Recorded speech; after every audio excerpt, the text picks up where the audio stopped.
I'm Tom Allen. I'm the host of Shift on CBC Radio 2, and welcome to a special edition of CBC Music Backstage Pass. Tonight, BSP is celebrating the remarkable history of music and the cinema. So now would be a great time to dim the lights, get a bag of popcorn, turn off your cell phone. Come on, relax. This is Backstage Pass.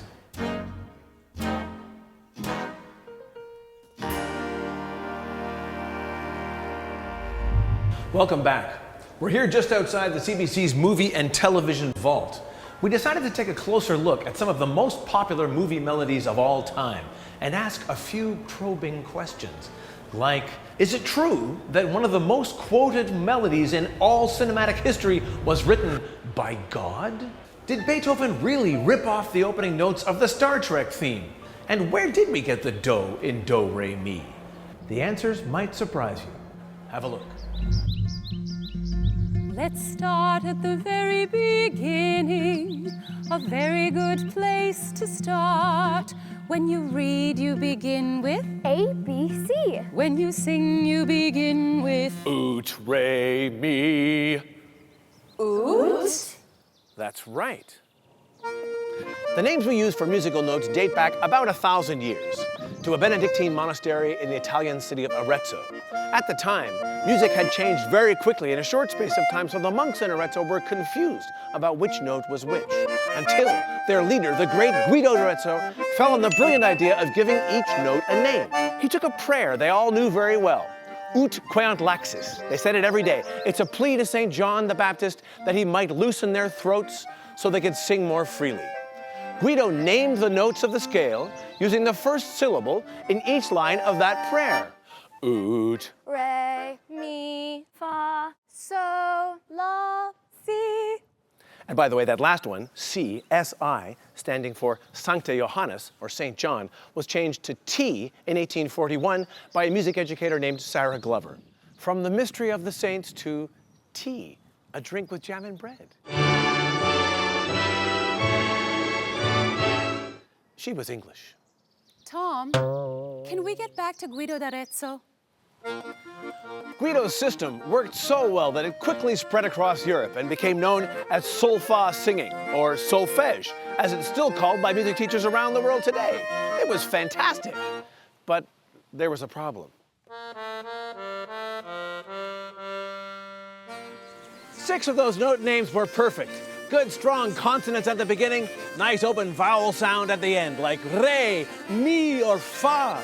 But it took until the year 1650, 700 years, for somebody to finally say what everyone had been thinking all along, that the very first one, oot, just wasn't that much fun to sing.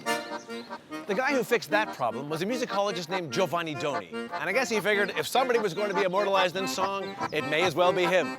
That's right. When we needed a better beginning, Doni gave us the beginning of his own name. And that's how we got the do in Do, Re, Mi. And sure, you could say Giovanni Doni was being a little bit self-serving. But if it weren't for him, people at costume parties and sing-alongs around the world would sound completely different. Oot, a deer, a female deer. Re, a drop of gold beside. Mi, a name I call myself. Fa, a long way to run. So, a needle going grand. La, a note to follow. So, si for Sancte Johannes. That will bring us back to oot. Oot, re, mi, fa, sol, la, si, oot, so, oot. The Sound of Music isn't the only Hollywood blockbuster that's bursting with music history. In 1977, a young filmmaker named George Lucas invited moviegoers to consider a galaxy far, far away. Star Wars was set in the past that looked a lot like the future, with themes as old as singing itself. But what you might not know is that woven between all those famous melodies by John Williams are 8 little notes that go back near to the very beginning of music itself. It's the Dies Irae, the Song of Death. Now, the story of its existence is remarkable, but how it ended up in almost every iconic score you've ever known, that part is gonna blow your mind.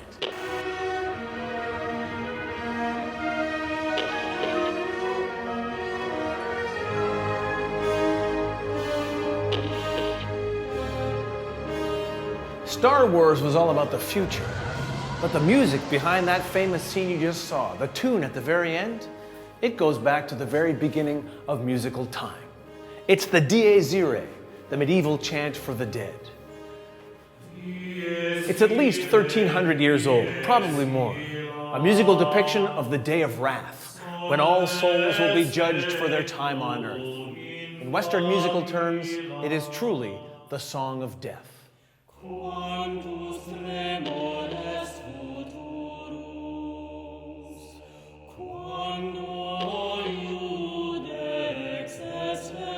The Dies Irae turns up here and there through music history. But in the 19th century, after the Industrial Revolution drove thousands into the cold and grime of European cities, and pollution blacked out the sun, the Song of Death suddenly sprung to life and started turning up all over the place, like in Hector Berlioz's Symphonie Fantastique.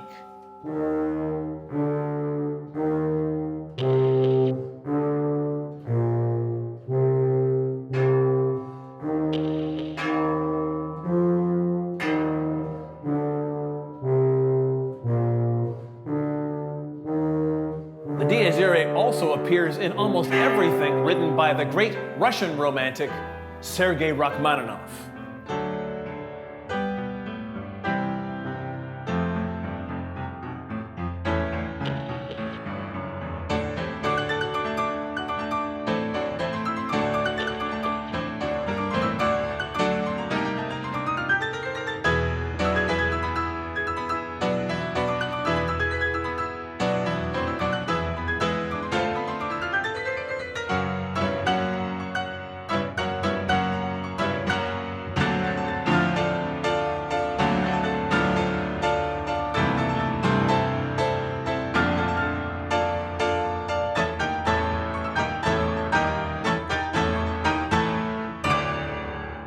Rachmaninoff wrote that, his symphonic dances, in 1940, just before his own death.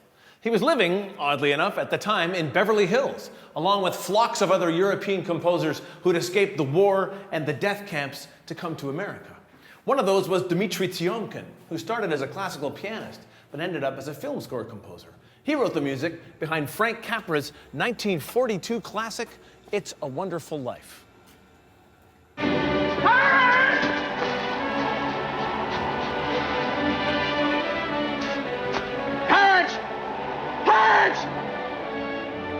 Help me, Clarence! You wouldn't think that a family favorite feel-good movie like that would find a place for the Song of Death, but there it is, just as it is in Howard Shore's music to The Lord of the Rings.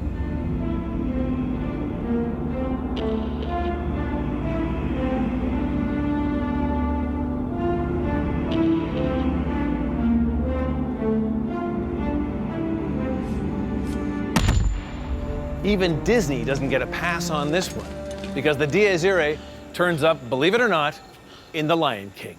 Kill him. The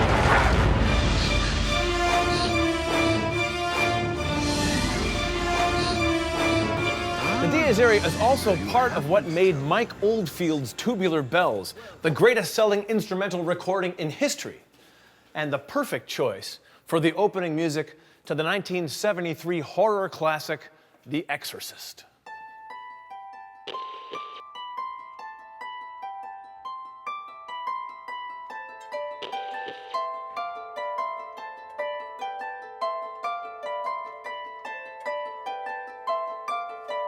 So you might be wondering who gets the composer credit for this little tune that's done so well. Church history says that Pope Gregory the Great wrote down the Dies Irae in the 6th century as it was dictated to him by a white dove carrying the musical voice of God himself.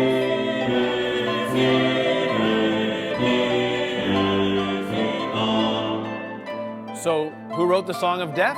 That's right, God did.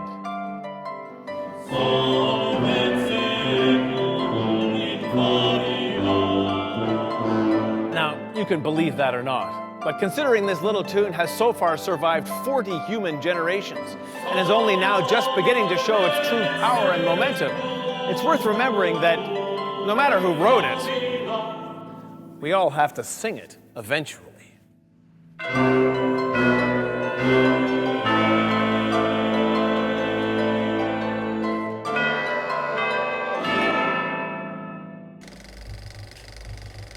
If you'd like to see more videos like these ones, go to cbcmusic.ca. There you'll find music blogs, articles, and fascinating insights into the sometimes seedy world of classical music.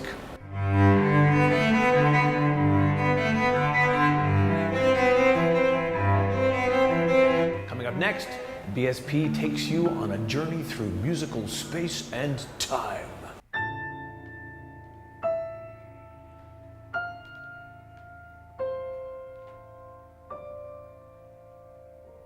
Stick around. This is Backstage Pass.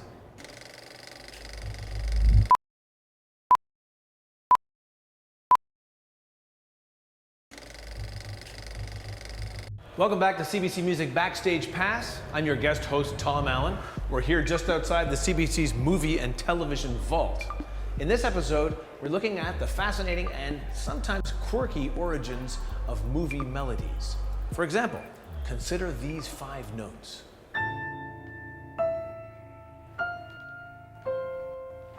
Get ready to find out just how long they've been out there circling the galaxy and how they turned up in the theme of one of the most popular sci-fi TV series of all time. Have a look.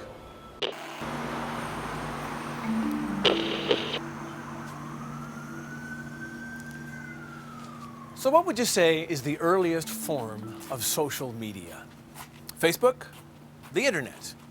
The telephone? The Victor talking machine? The Gutenberg press? It's actually a lot older than all of those. It's music. People share music.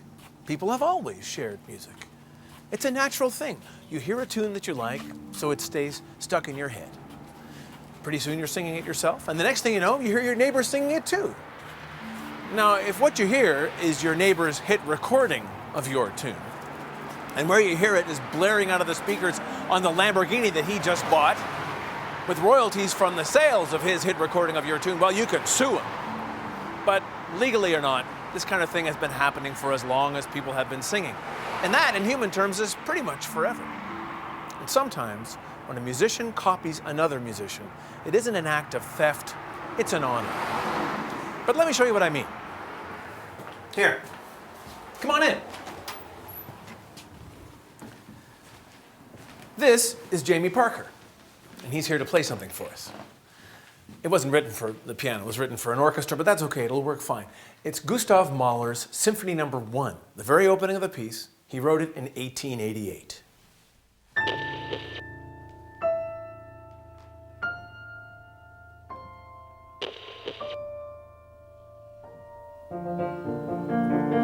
Now, if ever there was a composer who was into sampling before they were samplers, it was Mahler. He took inspiration from anything and everything. Nothing was sacred. Can we hear it again, please, Jamie?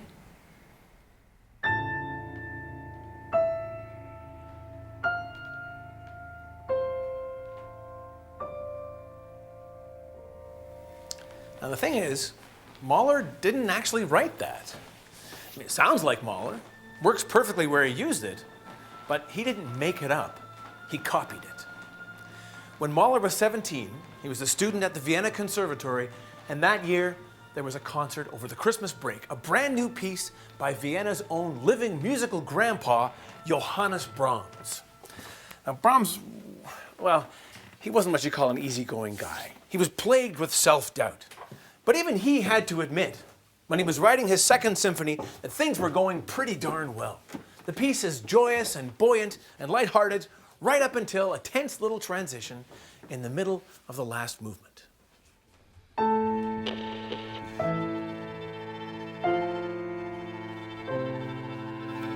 It's practically identical.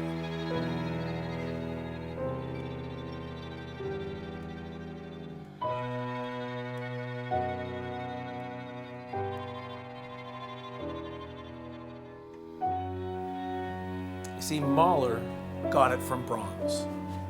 But I gotta tell you, Brahms didn't make it up either. He got it from his predecessor in Viennese musical greatness, the man whose cold, hard, judgmental breath he felt in the back of his neck every single day of his life, Ludwig van Beethoven. Brahms was so convinced that he'd never be able to crawl out from under the shadow of the mighty Beethoven that even during that wonderful summer, The summer where he wrote his Second Symphony, the kindest, warmest, sunniest summer of his entire life. Even then, when he was living on the shores of an alpine lake, he still had Beethoven's music running through his head all the time. Until finally, he decided to honor the great man by copying it. He took something from Beethoven and used it in his own Symphony No. 2. And what he took is one of the darkest, most intense, most pregnant with feeling moments in all music. It's the opening of Beethoven's Symphony No. 4.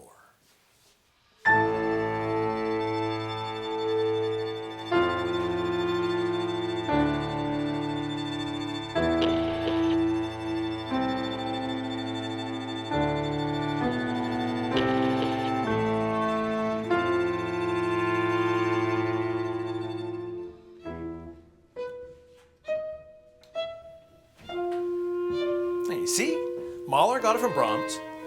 Brahms got it from Beethoven. So where did Beethoven get it?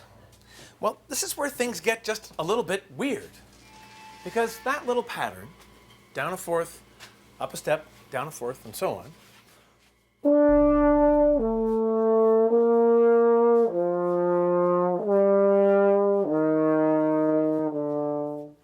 that little thing in its most famous use won't even exist for another 200 years. It's hard to believe, but in an act of musical science fiction, it will be transported, Terminator style, from the 23rd century, allowing for some slight alteration to some of the intervals due to disruption of the space-time continuum, and planted into the minds of the great masters of the past, where it will evolve forward to us from there. So where does it come from? Where can we find the seeds of creation of this little idea, so beloved to the great masters of the past? Space. It came from space, the final frontier. How would manage that? Well, you'd have to ask William Shatner. But one thing is certain. Singable, hummable, stealable tunes have gone with us to all the places we've already been, and will go boldly where no tunes have gone before.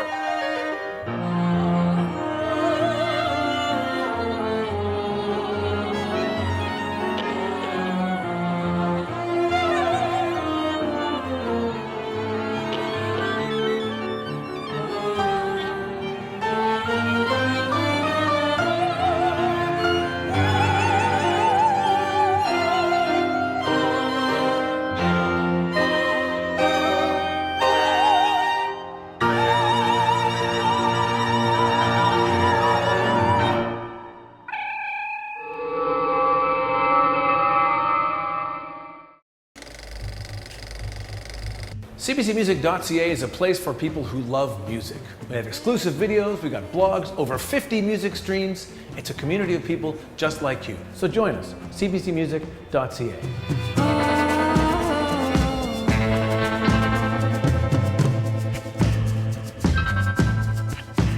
Coming back after the break, we'll pull back the curtains and show you just how we make videos like the ones on tonight's show. Okay, here we go. Hey folks. It's pretty cool, so don't go anywhere. I'm Tom Allen, your guest host. This is CBC Music Backstage Pass.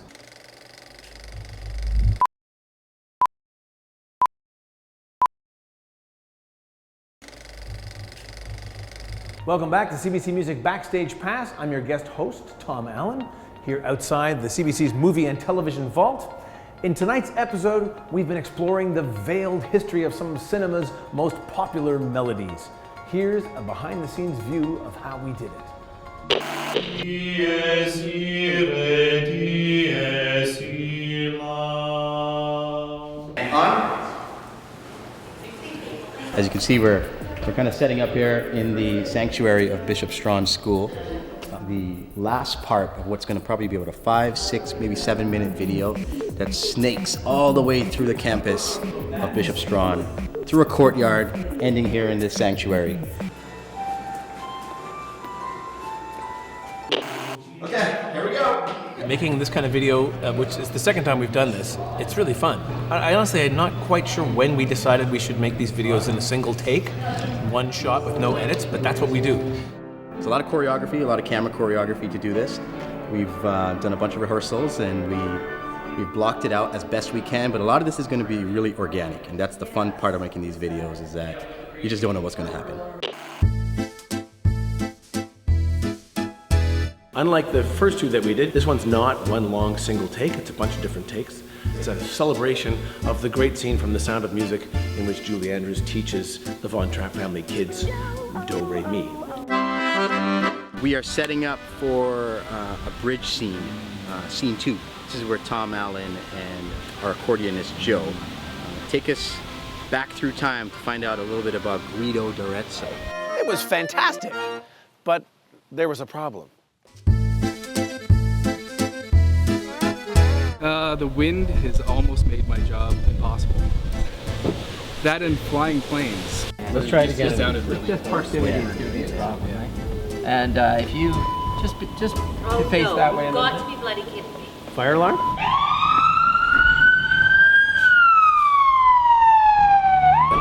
Six or seven fire trucks arrived from all over the place. Apparently it wasn't anything too serious. We're just waiting to be allowed to let back in. Back!